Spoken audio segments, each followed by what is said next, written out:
pieces of work in social network research. And the idea is that the key thing in social capital and in networks is information. So when people are in the same community, they tend to know the same things. You watch the same TV show as your friends, you go to the same bars as your friends, so you cannot really give each other new information because you know pretty much the same things. But people in other communities, they watch other sort of TV shows, they go to other kinds of bars, so they have novel information. So the person who can connect these two, as you can see here, which is usually a weak tie, it's not a strong tie, they are just in, like in Granovetter's paper, when it was about finding a job. Those people can give you novel information. So what the idea is that being in a bridging position provides you with more social capital. So I hope you can see like the kind of apparent tension between the two ideas. Because if you wanted to say, okay, I want to have as much social capital as possible, how would you configure your network? Based on this, you will be very confused. You would think, oh, I should be in a very embedded, closed community, or I should have a lot of weak ties so I can access a lot of information. Luckily for us, Nan Lin has cut through this debate.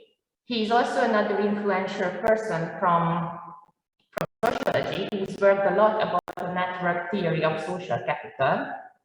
And how he resolves this dilemma is that he says social capital is capital, so there are returns to it. If you invest your money in a bank, that's financial capital, and it also has returns to it, usually let's say 3% a year. The same kind of way, your social capital has returns to it, but two different kinds of returns. The first one is instrumental return, which is based on bridging position and bridging capital, and exactly about accessing new resources, which could be information and so on. So what he says that instrumental returns allow you to gain new resources which you haven't had previously. And he particularly mentions three: it's wealth, reputation, and power.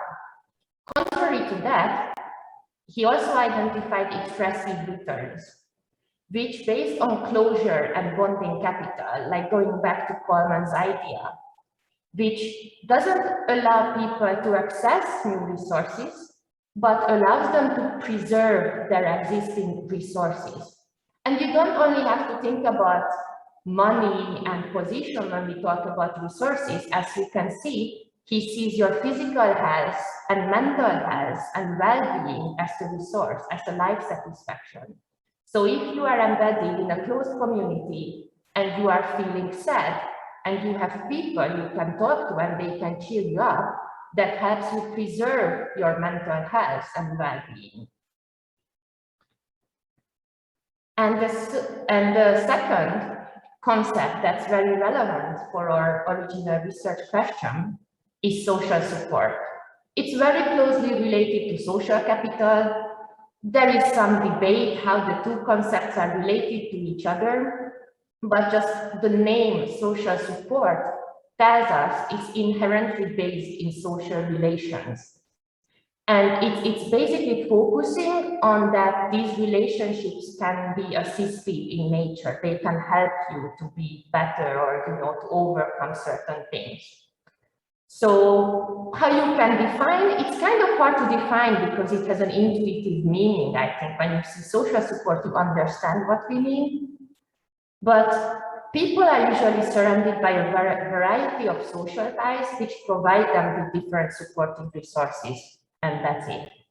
And usually, because these resources can be very diverse, the kind of support you get can be very different. We tend to differentiate between four main kinds. So this could be emotional support, is exactly, oh, I'm having a problem, I'm having a hard time, and someone just listens to me, maybe gives me an advice. That would be emotional support. There is instrumental or practical support, which is more about dealing with small things in life. So my shelf is broken. Can I ask someone for a screwdriver to fix it because I don't have one? This can also include informational support that sometimes it's also considered a separate one, but it's also, I'm new in Trento and I don't know how to open a bank account. Is there someone I can ask about this? The third one is financial support, is very straightforward. I'm in trouble. Can I ask money from someone? And the last one is social companion or companionship. Is basically, do you have people to spend your free time with? And at first it seems a bit banal, but there is a lot of literature, especially in aging populations, the people when they get older, they get lonely. And loneliness can be very, very damaging, both for your mental and physical health. So actually just having people you can spend your time with, have a beer, play soccer with, is very important. Okay, now we decided that social capital and social support are useful for us.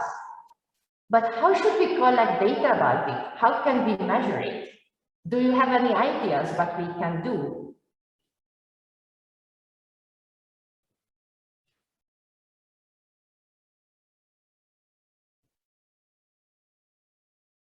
How would you go about asking your friend? Like, how would you think about your own social capital? How would you, if you wanted to measure, I don't know, VA's social capital, how would you go about that?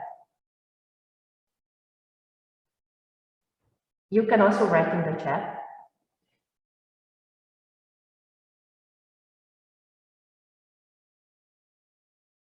Okay. Well, the easiest way is asking people. You just have to ask the right kind of questions about that. And that's what we are going to do. We are going to map their social networks to see how many resources they can access, how much is their social capital, and how much social support they can receive. So now we are getting a bit technical. You learned a lot about networks. And usually you had the data handed to you, Philip prepared it in class, or you downloaded it from the data set or somewhere, and you just like ran the script or something. You never really had to think about how you get the data.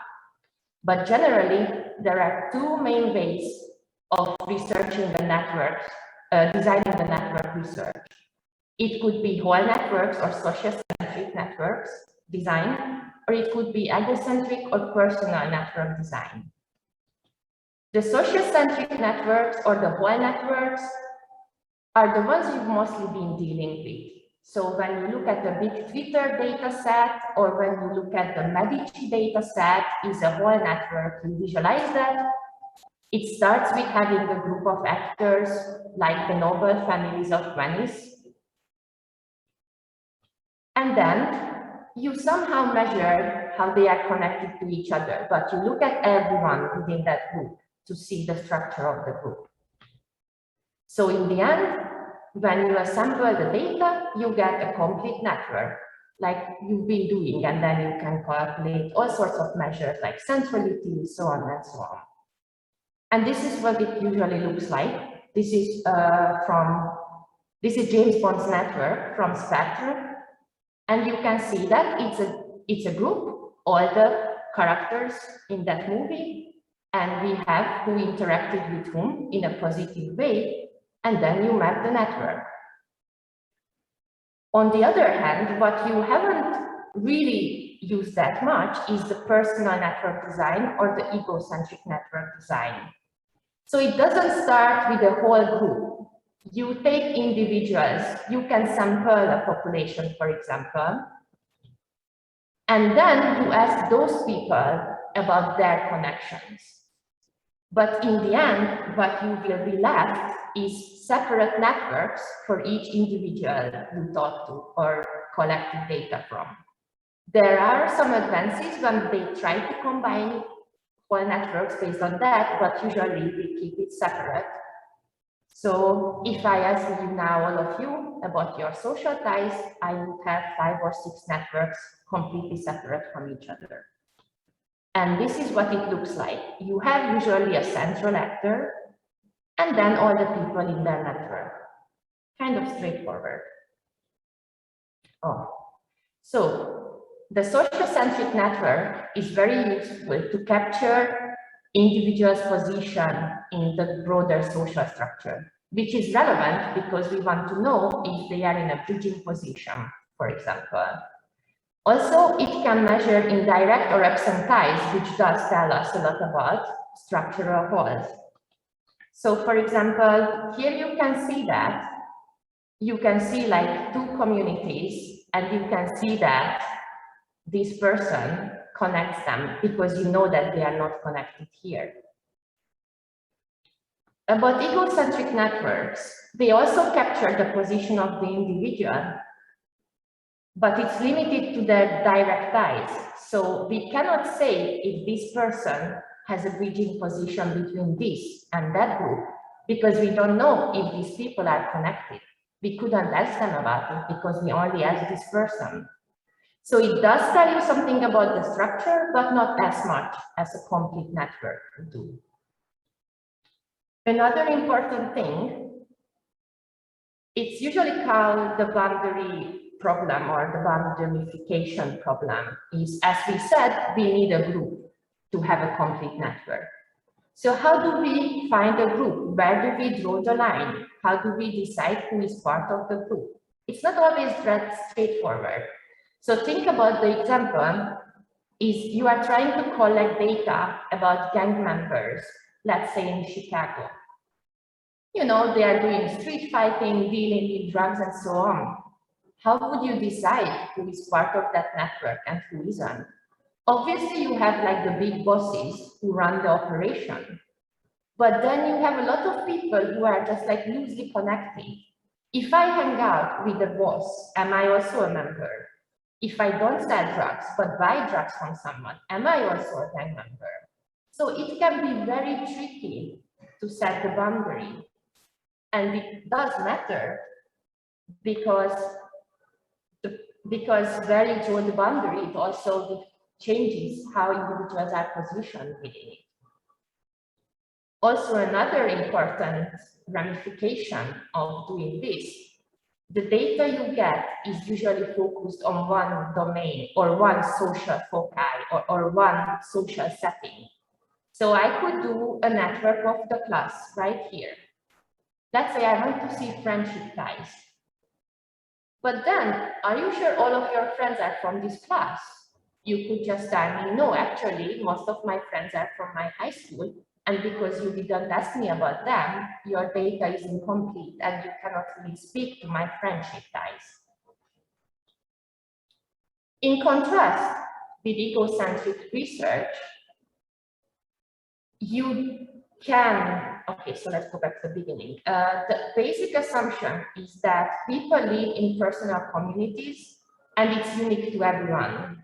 Your social context is different from everybody's social context. The people you spend your time with, the way they know each other, it's unique. It's like your fingerprint. And also this social context does affect your life in multiple ways. So it's just a very basic thing when your parents tell you that you ended up in the wrong company and you start skipping classes because you go to parties with your friends. And that's just one very obvious example.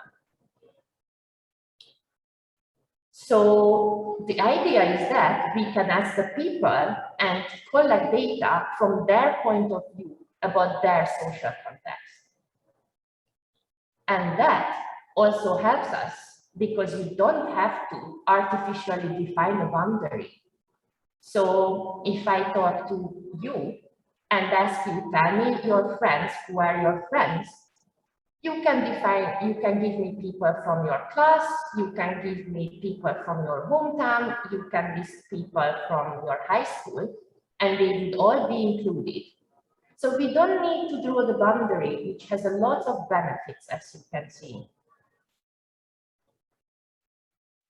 And yes, and as we said, it's not focused on one social setting or one domain. You can mix. You can include people from your family. You can include people from your soccer team, whoever you want. It would probably give us a more fuller idea or a fuller picture of your own social context or your own small social world, if you please. So this is more like technical differences between the two. When you collect data on whole or complete networks, it's a lot of work because you have to have all the people in the group. And then you need to go to each of them and present them with a list of all the other people in the group and ask them if they have relation to those people. Imagine if you only have 20 people in a class, how much time and effort that would take. Also, there are ethical concerns because you need to go to the people and present them with a roster of the other people in the network, and you are recording their answers. They can't be kept anonymously. So if you are doing research, the best thing you can offer in case of whole networks is confidentiality. So basically you promise the people, you don't tell them who they dislike in class, because you can also ask about negative relations. But then it can also change how people reply, right? If Philip collected data in the class about who you dislike, you may not want to tell him about all the people you don't like in class, because you might be worried that it would get back to the other people and would result in a fight. In contrast, ego networks are usually easier to collect because we just need to talk to one person and then they can give us all their alters. And we can already assume the people they name are connected to that person because they nominate them. There is automatically a relationship between them. And then you can also collect data about whether those people who are nominated are connected, but it's not necessary. It depends on your research question. And as you will see in our exercise, you can have some tricks to speed up that process. Also, it's very important that they can be anonymous. So when I collected the data, I talked to the people and I just marked them by numbers. So there was number 17, and then they would give me names, and they don't even have to give me real names of the people because it doesn't matter. I just need to know about the attributes of those people in the networks, but I don't need their names. So people might be more honest in answering those sort of questions. And then the last thing is about external validity. So let's say we make a network study of the class and we want to see who is the most popular person, who has the most friends. And we conclude that it's the person who is the tallest in the class. Can I assume that in every network class, in every Italian university, the most popular person will be the tallest one? Can we? Yeah, I see some head shakes which are going to the right directions. No, you cannot, because from the whole population of network classes at Italian universities or European universities, you only sampled one class.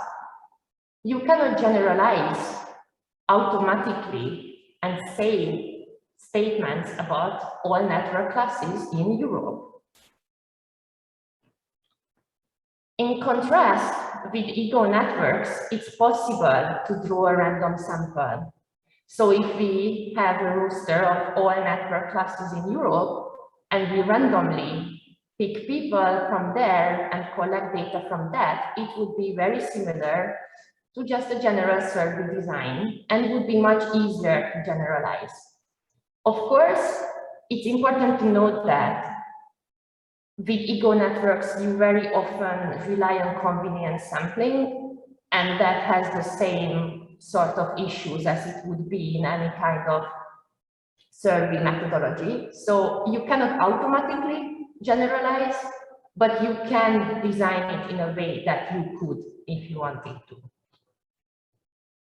So now you get the idea and the main differences between a whole network and an egocentric network approach.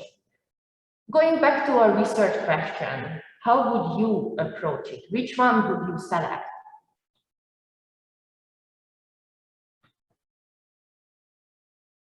So the smart people say that there are two main criteria for choosing your network research design.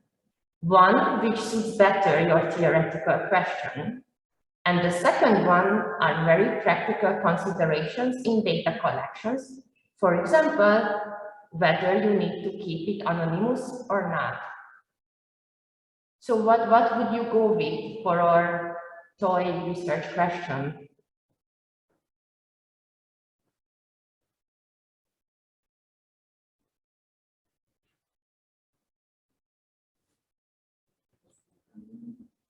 Yes. Why would you say that?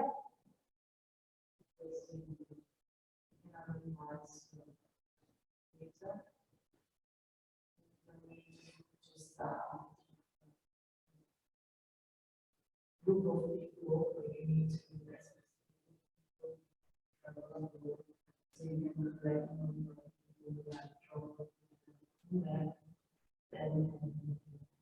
Yes.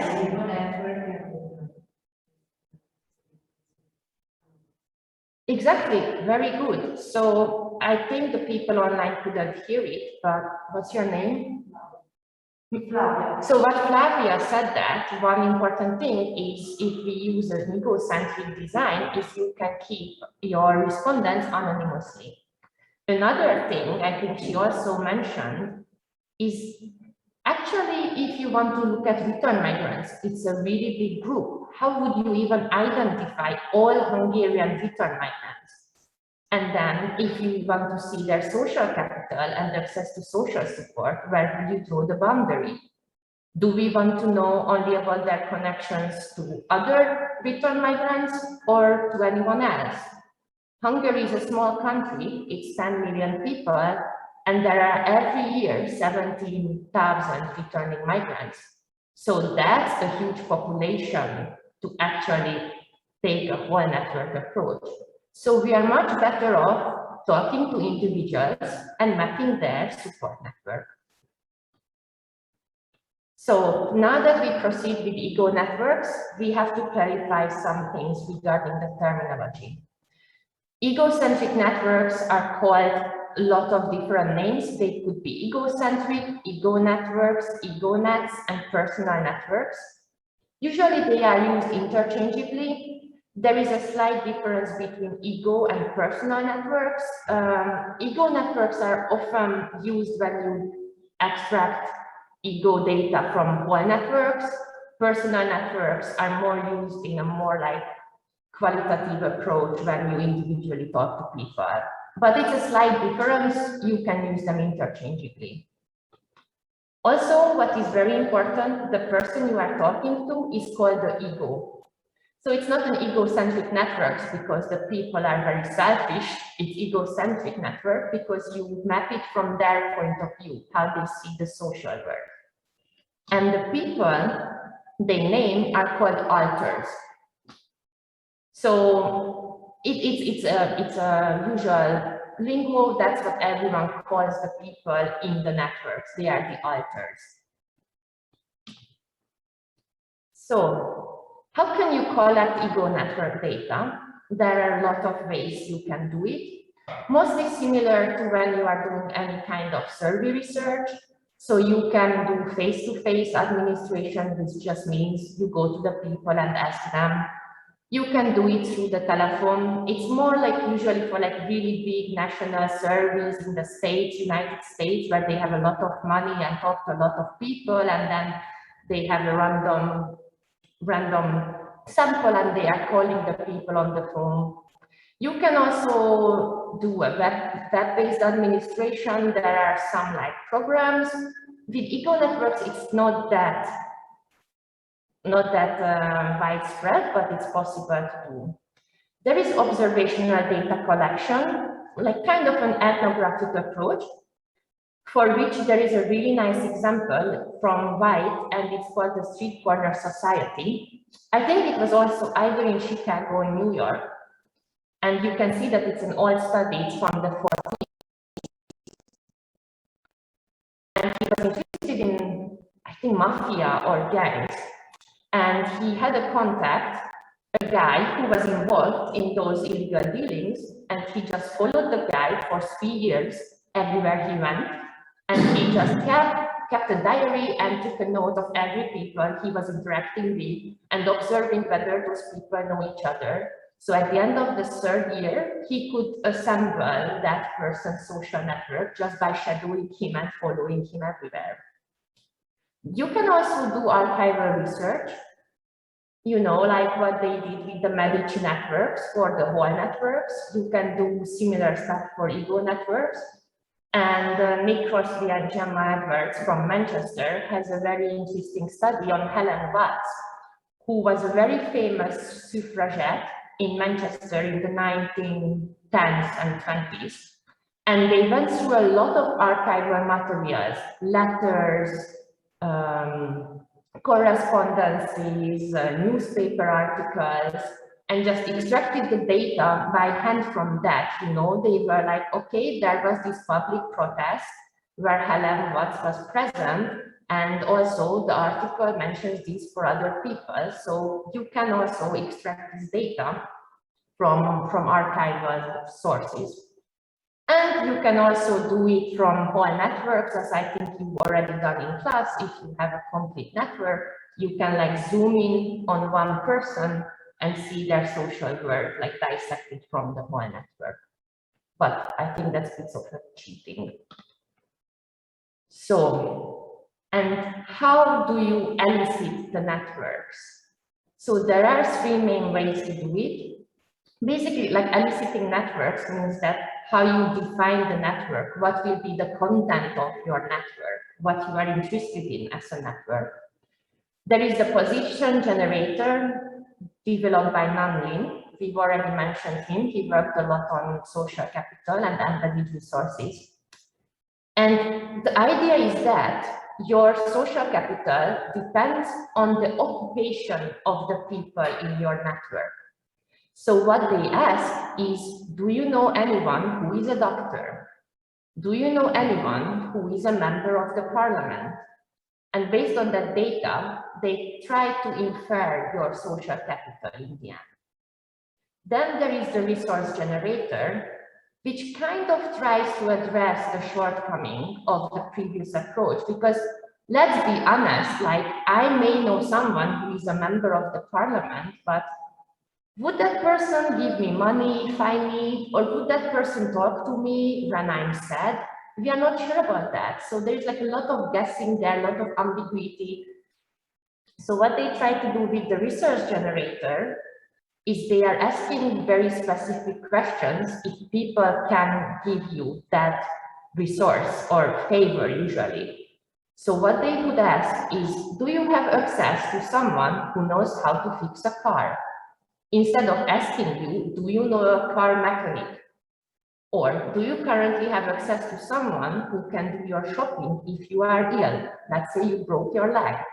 And having information about whether you know a member of the parliament doesn't tell you anything about that, whether someone can help you when you are sick.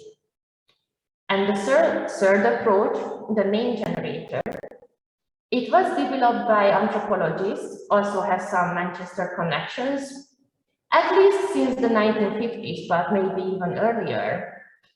And it was specifically designed to measure and conceptualize social ties that span several groups, as we discussed before, not only people in your class, but also your football friends. So one of the most well-known questions, which is like, you cannot not come across this question, was done by Robert Burt. We talked about him as well. And it was also included as part of the General Social Survey. So one of those big representative surveys, I think in the United States, where they knock on people's door or they would phone them. And they did a lot of research on what is because he was given the opportunity to be part of it, but he could only include one question. So he had to think really carefully about the question he wants to ask to map people's networks. And they did some testing and studies and pilot studies, and what he came up with is, with whom do you discuss your personal matters? Because it gives you an idea about the kind of emotional support and sort of your intimate social circle, about the people you talk to, whatever personal matters to you. It could be different to everyone. We might care a lot about politics, and he wants to complain about politics to his friend. I may want to complain about my mother being sick and just tell my friend about those hardships. This last approach is the most commonly used. It's highly flexible. You can include all sorts of questions, but they can also be very specific, and they can provide you very detailed information. So exactly because of that, we will be focusing on this and proceed with that. So, yes. I don't know if I get it right. Personal matters is also like politics in general. No, so you said with who some person would like to discuss your politics, matter. but this is like personal matters? So the thing is that personal matter is very relative. So it's different for people. So you may not consider politics your personal matter, but some people might feel very strong about trying to that, and they might think about that. And that's why it gives you flexibility. They don't have to ask specifically if you are choosing talking about truck selection.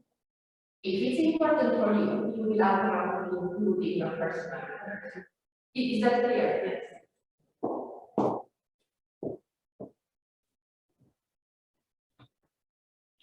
So we are getting to the fun part.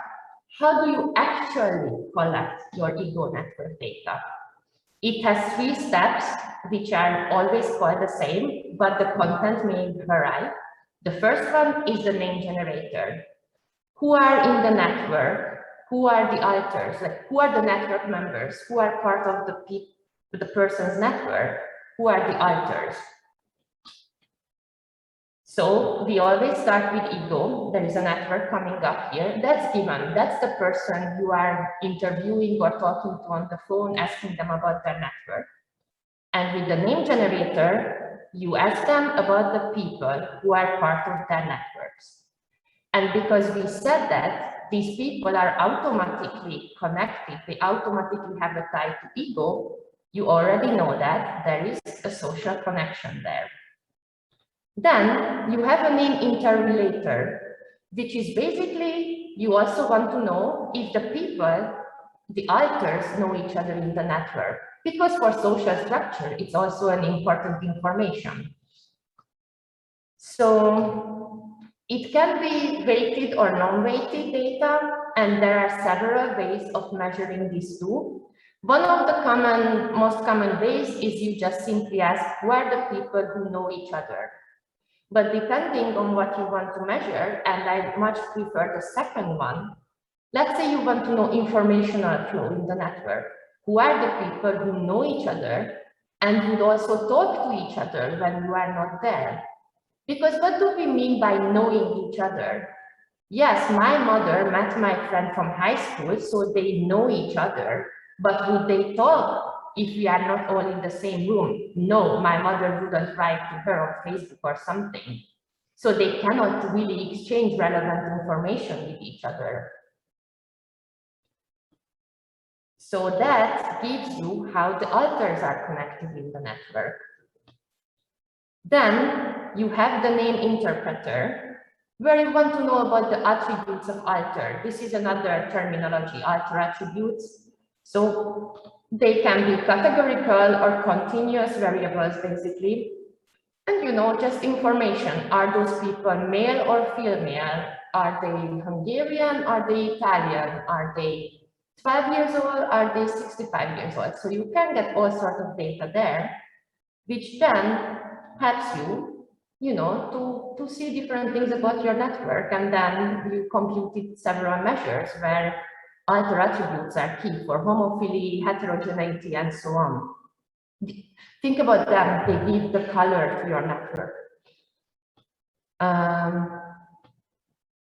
Okay, so we are going back to the first step. We want to know about the people in the network, who are there. There are several ways of asking people about that, 4 main different ways. And you will see that even though there is some overlap between them, the data you get is actually very different. So the first one is an exchange-based name generator, which about particular resources. So discussing personal matter would come to this part because that's giving you emotional support.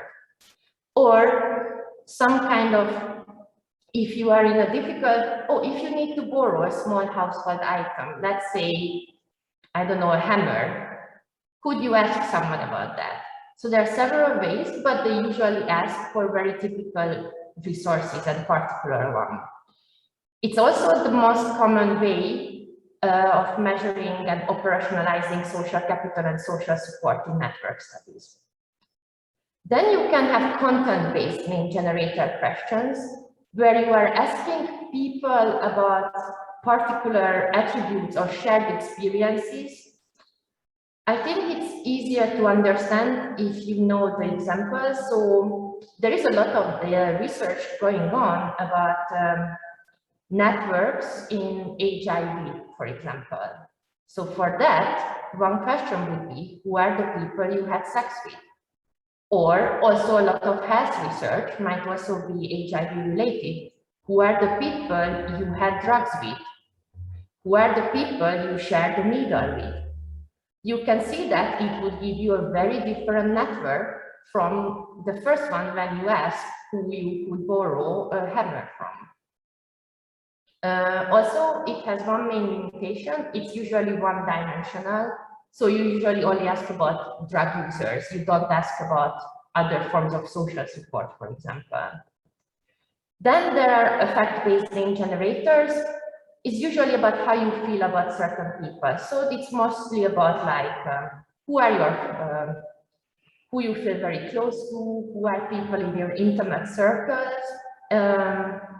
They tend to be very small networks, but they are often used, as I mentioned, in health, for example, with aging population, you know, again, like loneliness is an issue. So knowing about like older people's intimate networks, whether they are there, is a very good way of doing it. And the last one is interaction-based name generators, also used similarly, and it measures people's sociability or social isolation, also often contains information about the frequency of contact of people. So it's interaction-based because it's actually asking about who are the people you interacted with. But it also has a problem. If I ask Flavia, who are the people you interacted with, what will you say? Am I asking about this week? Am I asking about your whole life? What do we mean by interacted? I said hi to a person on the street. Is that interaction or is that non-interaction? What counts as an interaction? However, now with the pandemic, for example, contact tracing would be a form of interaction-based network data you are collecting. So, for example, in Hungary, you can download an app to your phone and you can activate it and it would show you the people you were close to. And in case one of them has COVID, you know that you were in contact. So that is an interaction, sort of an interaction-based network. So just some reflection. Also, these questions can be very vague or broad, or, you know, we do have the problem like who you interacted with. Sometimes we need to set a time frame. Are we considering this week, a typical day, my whole life? So sometimes you need a time frame. Also, you might need it for exchange-based things. Who are the people you talk to when you have a problem in my entire life or right now in this period? It's also very different. And sometimes there is a convention to limit the size of the network, which means we only tell the people, give me 5 people you talk to. because sometimes they can just go on and on and on, and we don't always have the space and the resources to deal with really huge networks. So the important thing is sometimes, or very often, we might combine these different approaches. Also, sometimes the distinction between them is not that clear. You can get the same answer by very different questions. And as I said, they often overlap with each other. So if I ask someone who provided you practical support, and if I ask, did someone fix your car yesterday, usually you would say the same person. So once we chose which approach we want to use, then we are there that we actually have to collect the data. We thought about everything, we have our questions in hand. How do we do it? So of course you can do it in questionnaires, as someone already said in the chat as well, and we said like it can be a big survey, you can have your own tiny questionnaire and hand it to your classmates or the people you meet with. But also eco-network data and the way you collect it is very suitable for mixed methods research. So we often combine them with interviews. So let's say we want to know about how people experience their return. We might sit down with them. We might ask them, like, when did you come back? Why did you come back? Was it good? Was it bad? Why? And then we might move on to doing their social networks.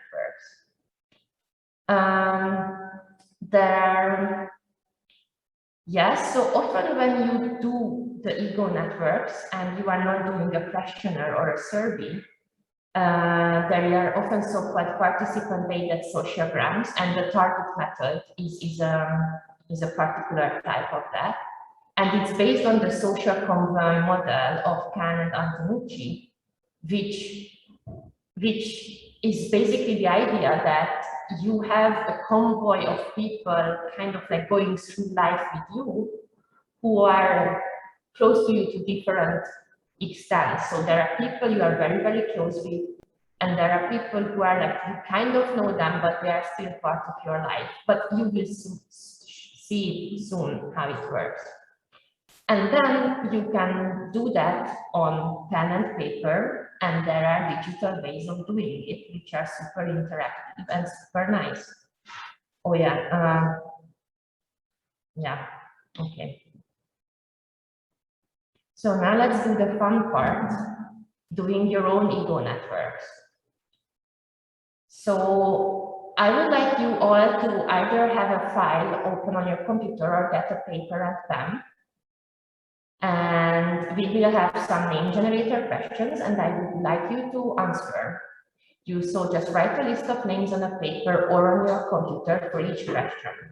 We are not limiting the size, so you can name as many people as you want. And don't forget that you can name the same person for several questions. Maybe your mother helps you with everything.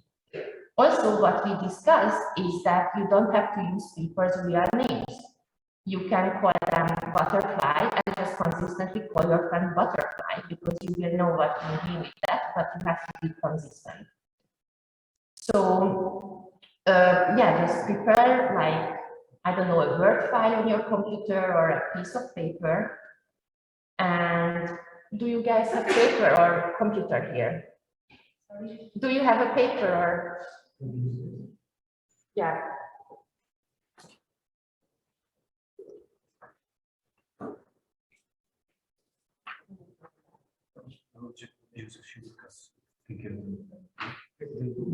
Yeah, that would be, yeah. Yeah, but then it's hard to draw. But you can give two of them. Yeah, I have printed 20, so everyone can have 2 pieces. Just look at the blank side, the white side, okay? So this side is only just the. So start thinking about that, even people online.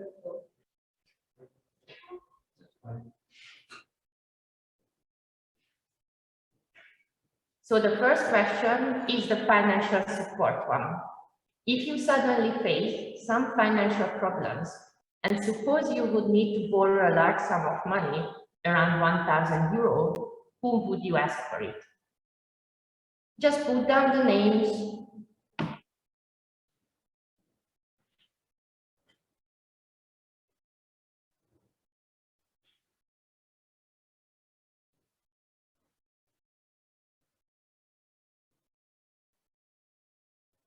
Vieri, do you want one?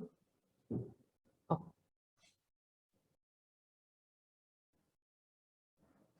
Also, because I don't see the people online, so maybe you can just like give me a sign when you listed and you are done and we can move on to the next one, okay? Just maybe a thumbs up or something so we know we can proceed. I got one thumbs up.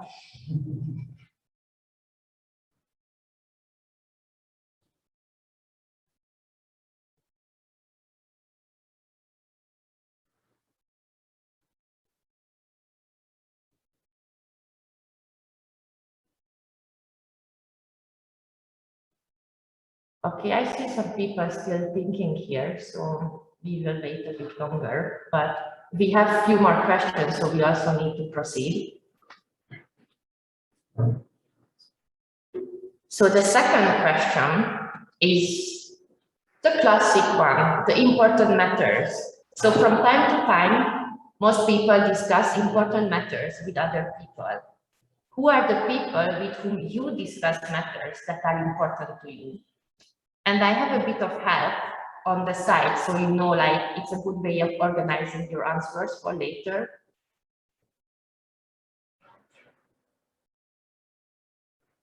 Also, online people, just give me a sign when you will answer the second question. And there is also a spoiler that there will be a third question at the bottom.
Okay, then let's see the last question.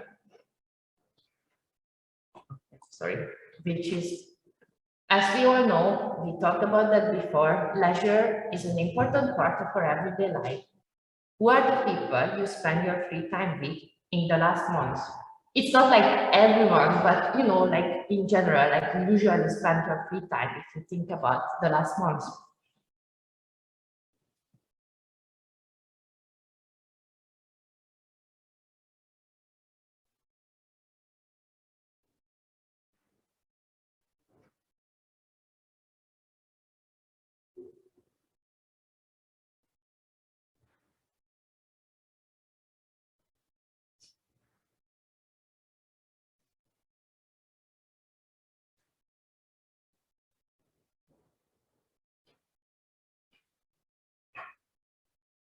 Let me know when you are done.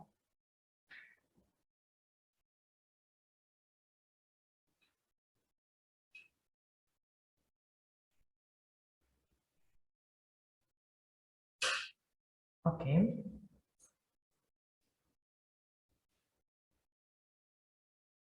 I think people are mostly done with the question. So who can tell me what kind of name generators we used here?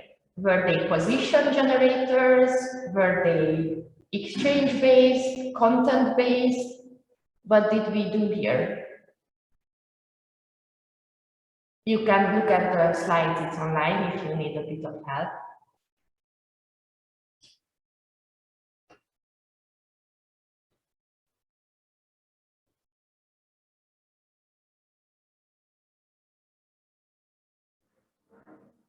Anyone? But I think that the first question refers to the exchange-based generator. Yes, very good.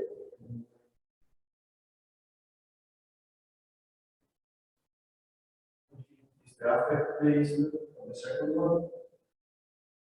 Why do you think so? No, wait, sorry. Not for this.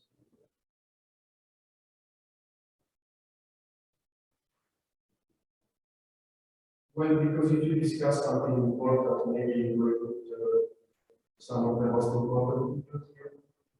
Yes, so this is exactly the case that I said. It's the categorization between the different name generators is not that clear, but it can also be, and it's typically considered also an exchange base. But what you exchange here is emotional support. So similar to the first one. But also what you say is not a bad inference, because I don't tell about my important matters to anyone. Well, Mario Small has a book on proving the opposite of it, but that's a different story. And the last one is also exchange-based, because what you exchange is the social companionship. It's not that intuitive, but these are very typical exchange-based questions. And do you see what we did here? This is the only one where I limited the time frame. Because also usually people give the most people here. So if you had to list everyone you spend your free time with, it would be really hard.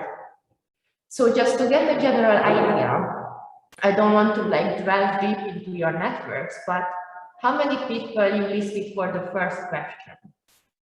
Just a number in general, put it in the chat if you want. Did anyone list for the first question more than 5 people? How many? More than 3? Yes, but not very, exactly 5, okay. 3, exactly. How about the second question? Did someone list more than 5 people for the second question? Yes. Did someone list more than 3 for the second? Well, or those who did 5, yeah. And how about the last one? Who listed more than 5 people for the last question?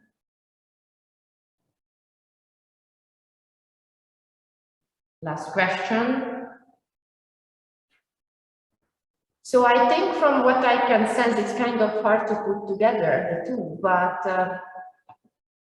as you said that it also suggests different closeness and relation between the people. So usually you can ask money from the least amount of people because it's a really big thing. So you may be spending free time with, I don't know, your soccer teammate, but you probably cannot ask them for money. So let's move on. Now that I will tell first the instruction to the online people because I have the material for you. So we will place them on the target, and the people who are here, I printed a copy for them, but for you people online, you will have to do it for yourself. So maybe take a separate sheet of paper, and all you have to do is just draw 4 circles. But make sure you give enough space because you will have to put the people on the target. It's called a target because it looks like a target you use for shooting or archery or something. So the first circle can be the smallest one. That just represents you, the ego, because it's your small egocentric word. And then draw 3 circles around that on an A4 sheet paper. Okay, and while you do that, I'm gonna give the people who are here the one.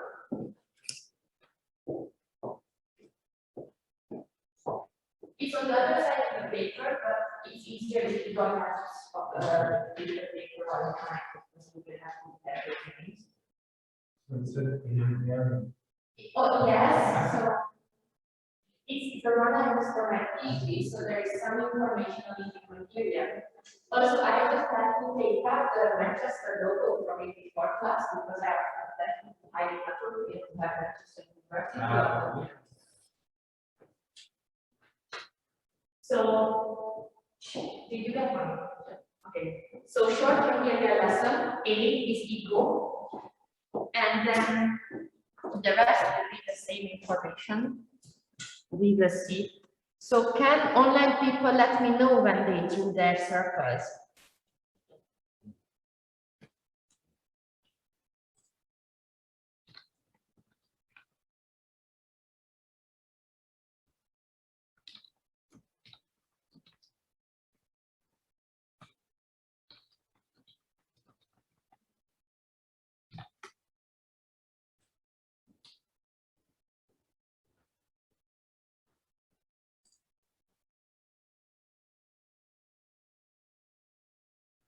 Done. Okay, it seems like people who are at home are also done. So, as I said, the middle circle represents you. A in Hungarian, that's the ego.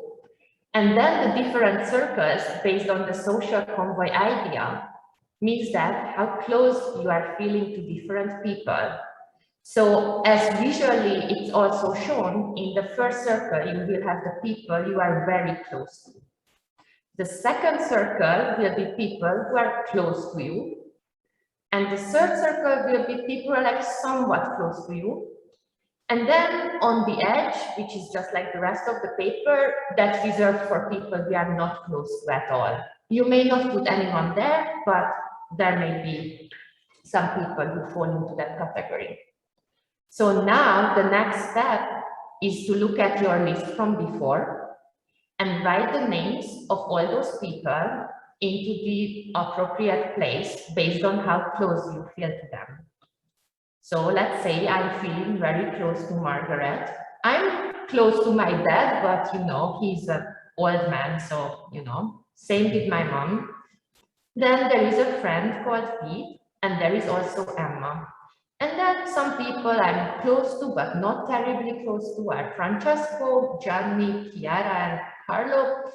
I made the story up, but the narrative is that Carlo is just the boyfriend of Chiara, who always comes to our social gatherings, but he's actually a very unpleasant person. So I had to put him on the paper because I did spend my free time with, but I actually don't like them. That's the story I made up when I prepared for class. So just write all the people. Also, you may have named people multiple times, but obviously you only write them on the circles once. So maybe someone provides you all sort of supports, all three, but you only put them on the circle once.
Also, as you are doing this, you can think about that this is a way of combining the different things, and this would be an affect based because you are providing information about closeness to people.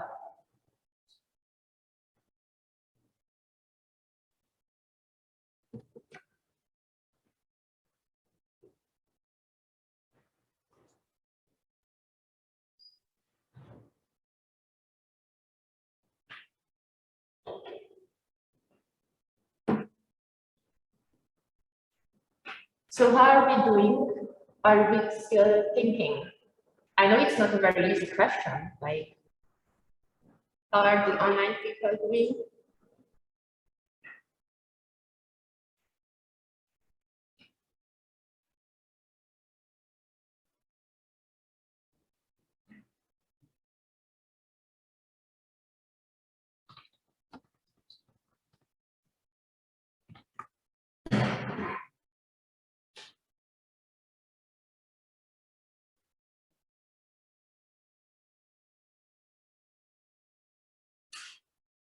Okay, just a bit more so everyone can finish.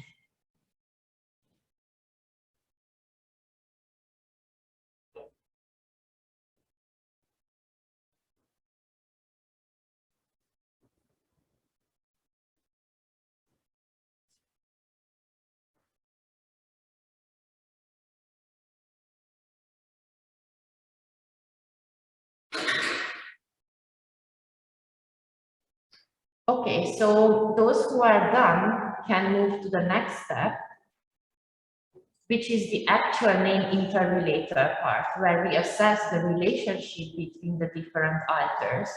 So now your task will be to link people. And as I said that, we can have several ways of defining who we connect with each other. And I think let's go with the one which I said is my favorite, who are the people who know each other and also talk with each other, even when you are not present. So think about the example of my high school friend and my mother, who don't talk to each other unless I'm there. So connect those people who talk to each other even when you are not present. Just draw a line.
Also, meanwhile, I will tell you that this is the part where I said that there are ways to speed up the process. Because let's say you were doing it in a survey questionnaire and you got the names from all the people, the next thing is that you would make a table and go through one by one, asking your interviewee whether their mom and dad knows each other.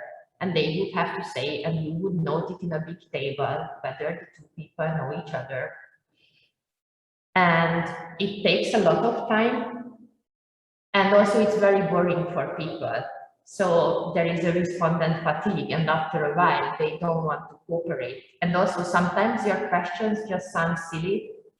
So I did that for a project, and I was asking people if their father speaks to their mother and if their mother speaks to their sister. And they looked at me like, yes, of course, why are you even asking something so stupid? So this is the quicker, more interactive and fun way of collecting the same information. In the end, you will know the same thing, but it's much easier and nicer way of doing it, more engaging for everyone, hopefully.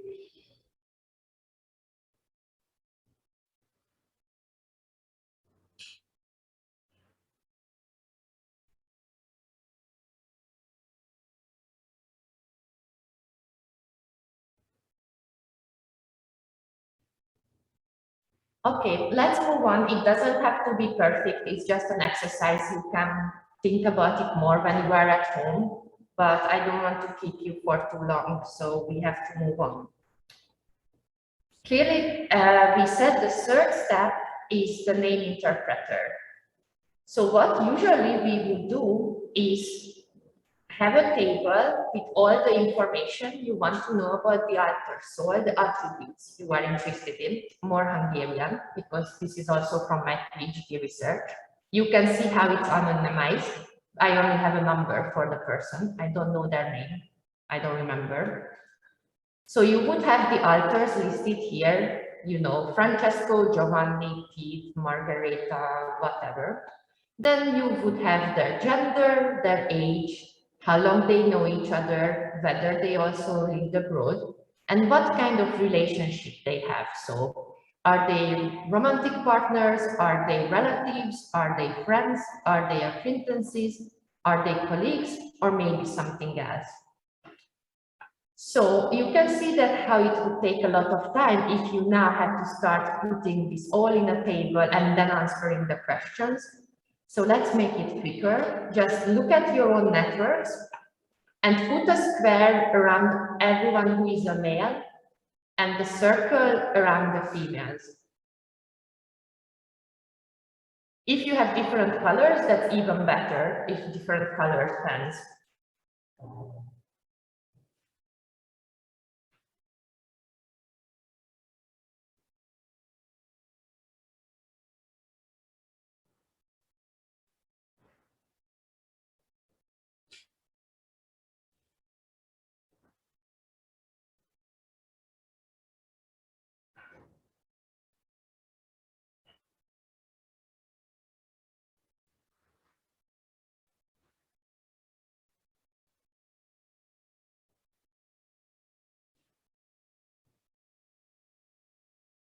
Of course, you could also add other sorts of informations. You know, you could put a star to everyone who is Hungarian or who is Italian. Like, you can like be very creative of the information you want to gain from this network. And also, you have to adjust it clearly to the whole research question we are interested in, right? So have you circled or, okay. So now you collected the data, you have your network in hand, you go home with it, what do? We did the pen and paper method. There are more like, there is a digitalized version called Network Canvas, which automatically processes your data too. But now what you would do, you would go home, open an Excel sheet and enter the data manually. And then you would take that into R and analyze your networks. We are skipping that part and doing the analysis we can by hand. So as you learned it before, when you are analyzing ego networks, you can compute different structural and compositional measures. So the first one is the network size. What's the size of your network? You could also put it in the chat for me, just out of curiosity. It's very simple. You just count the people who are on your target. So for me, it's 1, 2, 3, 4, 5, 6, 7, 8, 9.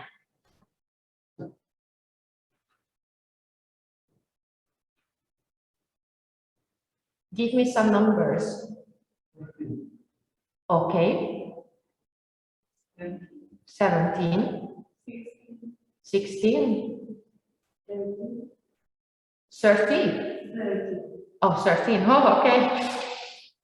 Okay, someone has 19 online. So you could see like people have like different sizes. You know, I was doing interviews with people and sometimes they would only have 4 or 5 people. You know, it's very different for everyone. Also depends on the question. If we didn't include the second and the third question and only kept the financial help, probably everyone would have a much smaller network. The next one, how many close ties do you have? And this is again something that's up to how you define close ties. But what I said here is the people you include in the close or the very close category. So out of all these people you listed, how many you feel close to? Again, just shoot numbers, people also in the chat. For me, it was 5, basically some people from my family and 3 very close friends. Yes, someone has 7 online, 6.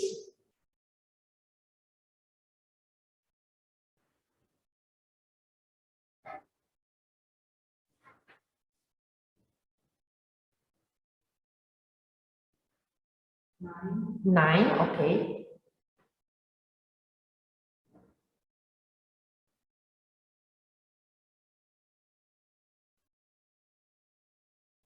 I got 12. Okay, nice, excellent. What other structural measures? Multiplexity, I don't know, it's probably new to you, but multiplexity refers to the idea that one person can provide you multiple kind of help. So maybe your mom also gives you money, but maybe she also provides you with emotional support. So how many of multiplex ties do you have? And for that, I see people looking at the other paper, which is correct because this diagram actually doesn't have that information. You will know that information from the list where you listed people. And if you remember mine, I already put them in bold because those are the names that have been repeating. So for me, it was 3. I think the example I made, it was Pete, Margaret, and maybe Mom. I don't know, I just put them randomly, so.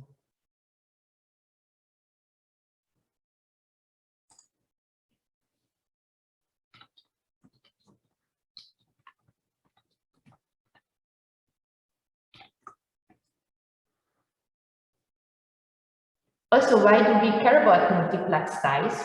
It's because we assume that those relationships are closer and stronger.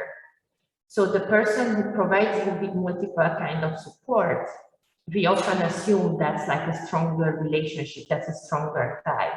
Also, there is another theory which suggests when people provide you with more kind of support, they know you better, so they can give you better support, not just multiple kinds, but better because they know you better. Someone has 4 multiplex ties online in the room? 4. Okay.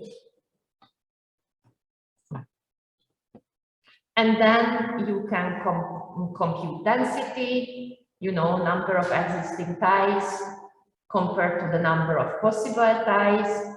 You can do computations by excluding ego, you can do component ratio, fragmentation, you can compute ego betweenness. It's a bit complicated to do it by hand now. You can do it in R, or you have specific programs designed for calculating these ego network measures. Composition. So ego alter similarity would be the proportion. So in your case, you have to think about that, whether you are male or female, and then see what percentage of your network is male and female.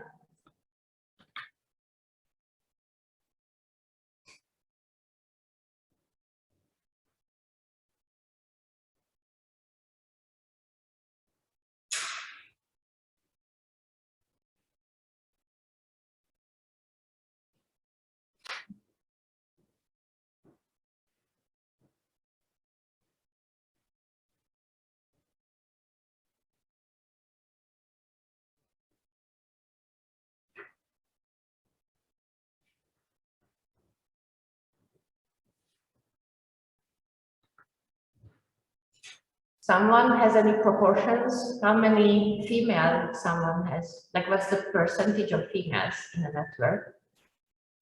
22%. 22%, okay. Yeah, well, logically. Okay. And that doesn't tell us anything about homophily because we don't know about your gender. Well, we know, but we don't know if you have a tendency to make more friends with males or females. So for that, we have the EI index, which I know you learned about in class. So it's the number of external ties minus internal ties divided by the total number of alters you have. What we mean by external ties in this case, for me, a male is an external tie. So someone who is different from me in the regard we are looking at, which is gender. So if you are a woman, doing this is the number of males minus females divided by the total number.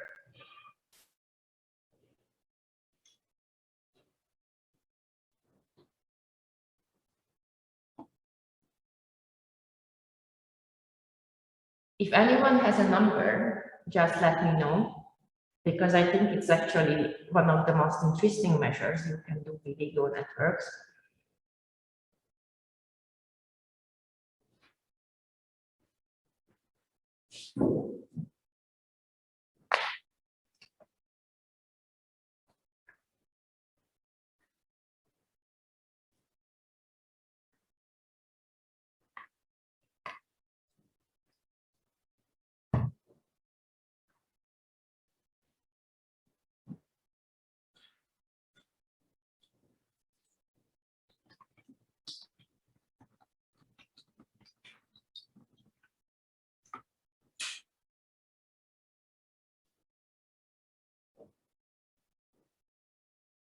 Anyone has a number? Minus 0.27.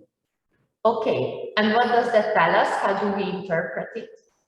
That I have a tendency to make friends with men. Exactly. So it's important to remember it's a reverse measure. So larger numbers indicate more heterophily. So if it was a higher number in a positive range, that would mean you have a tendency to make friends with women. In your case, it's a negative number. You have some tendency towards males. Is there a mistake? Just for myself. Someone has 0.57. That also indicates some heterophily. Excellent. Then there are other things you can do, like IQB index and blouse measure, but again, it's a bit complicated to do it by hand. You have R or other programs to do that. So now that you collected the ego network data, you process and you analyze it and you have all these numbers, how do we use it to answer our question? We are like in the finish line. We will be done soon. So what does it tell us about social support and social capital? How would you measure it based on your network, or how would you visualize it? How do you relate what you got here back to your question?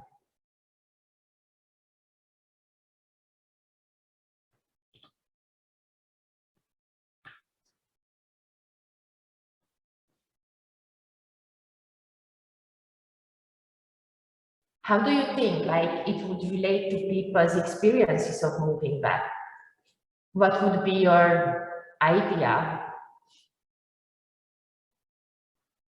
Is it good if they have a big network, or is it bad if they have a big network?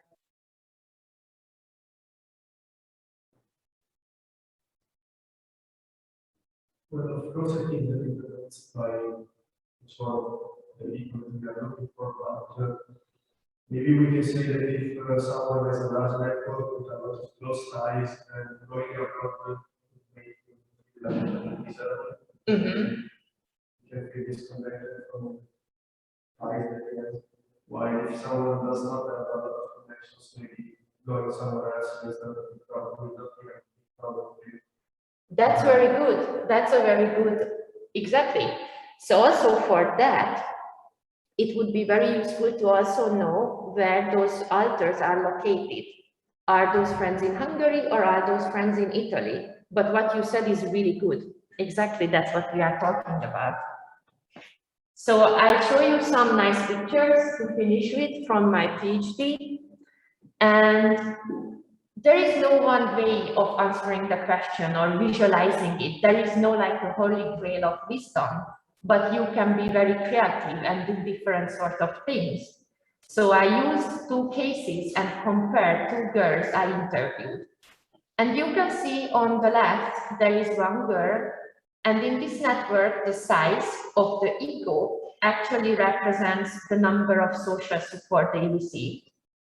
And the tie strength shows the different, like how much support they received from that person. So these people with the really bold lines were multiplex ties giving a lot of support. And these teeny tiny lines were people only providing one kind of support. So based on this one is a very similar idea. It's just another way of representing ego networks. I used it hierarchically. And these are the people they are really close to, and these are the people at the bottom they are not close to at all. Also, what I said, and there is no recipe for that, but I said more complex than that, but basically their social capital is kind of a product of all the social support they receive, minus negative ties, but we didn't talk about those days.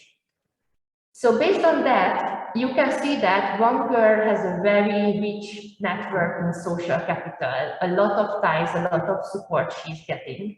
And there is another girl with very little support.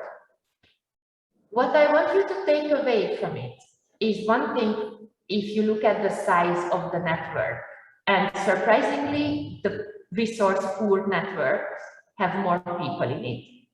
So it's not about the size. Size doesn't matter, you can say that, but it's about the content of those ties, whether they provide you with multiple support, whether they live in the same area and you can spend your time with them, because you may have a lot of friends, like in her case, but they didn't live in Hungary. So she had no one to hang out with and she felt very lonely.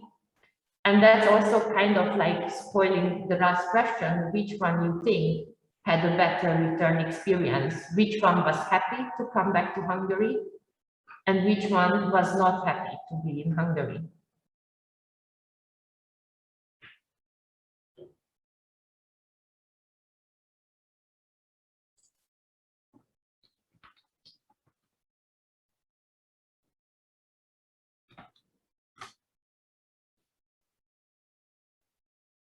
This is the network in Hungary after they came back. Yes, exactly. The one who was number 31, yes, that was her. I also asked them to rate their experience numerically from a scale from 0 to 10. And I think this person said 9, and I think this person said 2. So you can see the really big difference in how they experience sort of a very similar process.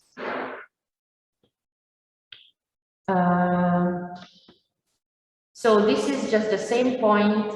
You can be very creative. There are lots of ways of collecting data, and you always have to bear in mind your own research question and theoretical framework or background.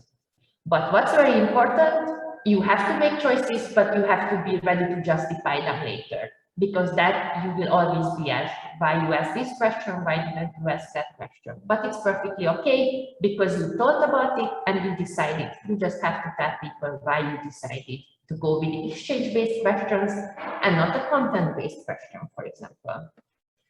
And this is the recap, the key steps of doing a research project. We started with finding a good research topic, then we narrowed it down to have a good research question. Then we looked at theories, about which theories can help us explain that research question or the answer. Then we designed the data or the research. So we thought about and we selected an ego network approach and not a whole network approach. Then we designed the actual data collection tools and the process. So we chose which kind of questions we are using. Then we sat down with the people, or you with yourself collected the actual data, you analyzed the data, and then you made an answer, like you interpreted the data and answered the research question. This is it. And let me know if you have any questions. Also, while you are thinking, maybe you will have, I put some additional readings in the back. These are some really good books about conducting ego network research. And this is the one I mentioned, where basically kind of contradicting the strength of the big ties and how people tend to talk about important matters to people they barely know on a train, for example. And it's a really easy read and it's very enjoyable. So you might find it interesting. It's also about graduate students in the United States. No questions?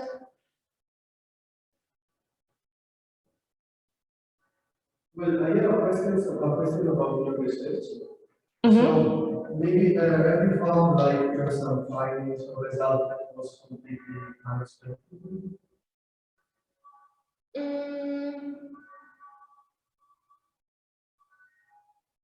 Yeah, it was a bad experience for more people than I expected. And also because in the qualitative part, what I did is kind of like deconstructing how people, like what are the main factors that decide if it's good or bad. And for example, it was 5 main things, obviously social networks, but the second one was how people related to the political situation in Hungary. And that was the only thing that was negative for everyone. Then also about professional opportunities. So it was very important for people if they had a worse job after they came back for a better job.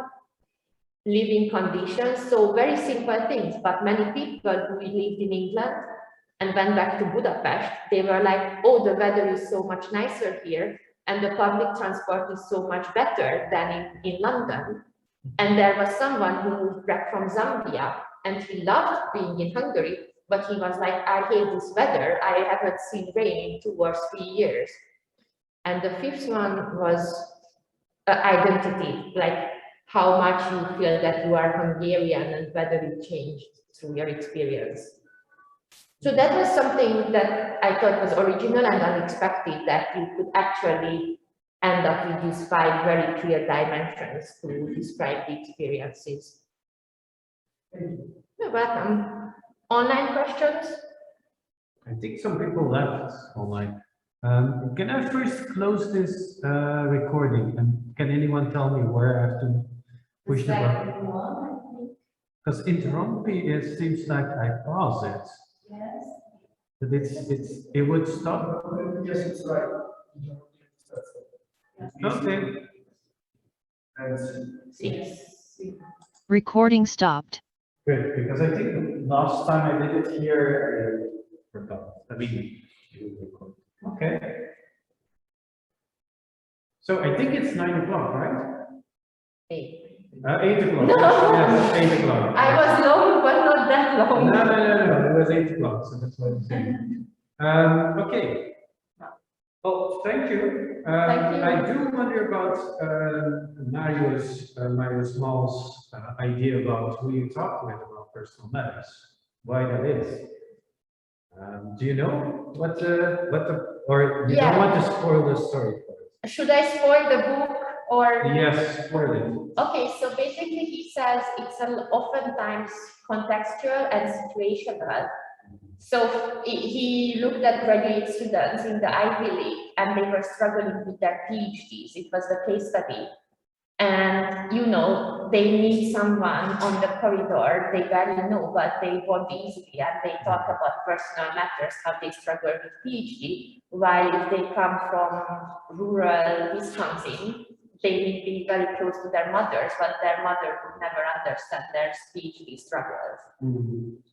And also the other point he made is certain institutional settings are very facilitating for kind of trust relationships and just establishing these ties. I mean, the only thing I was thinking of is maybe you don't want to talk with the people that are close to the people you have a problem with. So if you have a problem with a close friend, You're not going to talk with the friends of your Yeah. friends. You're going to talk to some other people, maybe. Because you know, like, okay, if something happens, they will never be able to tell these people.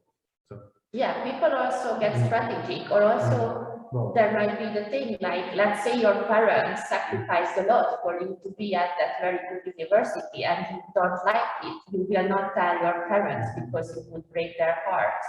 So people can be very strategic in discussing important matters.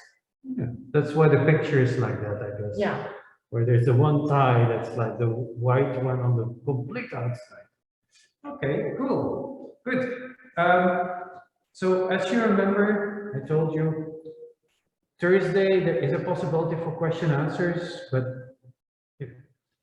you might not have questions and answers, right? So there is possibility. I'll do this also online. If there is questions and answers, I can do that.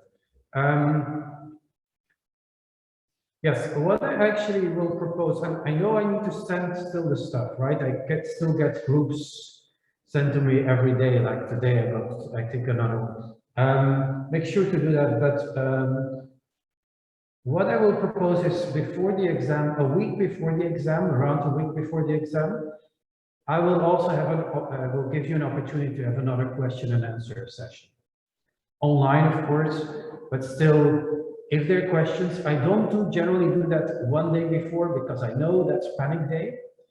If you have a question or a problem a day before, that generally means that, you know, it's too late. So a week before is a good moment, like 4 or 5 days before is a good moment to really, if you have questions, you can ask, I can still explain, and you can still study for that part without panicking. So I propose to do that. I don't know if you know the dates already for the exam. 28th of January. Okay, good. It's official. So it's a Friday, right? I'm just going to interrupt this thing. Yeah, it's Friday. I think this was the last possible day, and it's in the afternoon. Yeah, something like that. So, okay. So, do you have exams on the 24th and the 25th?